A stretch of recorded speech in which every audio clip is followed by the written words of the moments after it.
আসসালামু আলাইকুম প্রিয় দেশের ভাই বোনেরা, আশা করি সবাই ভালো আছেন। আমিও ভালো আছি ইনশাল্লাহ। তো আমাদের কাছে যেটা দেখতেছেন এটা হচ্ছে চেপা হিদল মাছ।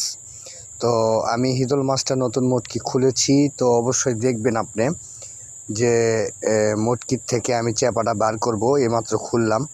আর এই চেপাটা হচ্ছে ময়মনসিংহের লোকেরা একটু বেশি খায়। তো দেখেন, আপনারা দেখতে থাকেন, আমি খুলবো, আপনারা দেখতে থাকেন। এই যে দেখেন, সেই চেপা, বুঝছেন, একের চেপা। দেখেন, এটা আপনি হচ্ছে লতি দিয়ে খেতে পারবেন, কিংবা পেঁয়াজ মরিচ সব কিছু নিয়ে তেলত ভাজে পরে আপনি হাতের বাইটেও খেতে পারবেন। আর এটা খেতে খুব স্বাদ হয়, অনেক সুন্দর একটা মাছ। তো আপনারা যারা নেবেন অবশ্যই আমাকে কমেন্টে জানাবেন। আমি অবশ্যই আপনাদের কমেন্ট ধরে আপনাদের বাড়িতে দেওয়ার জন্য চেষ্টা করব। আর সবাই ভিডিওটা শেয়ার করে দিবেন, যেন প্রত্যেকটা লোকে আমার এই ভিডিওটা দেখতে পারে। আর সবাই আমাকে কমেন্টে জানাবেন, মাছ আপনাদের বাড়িতে যাবে। ধন্যবাদ।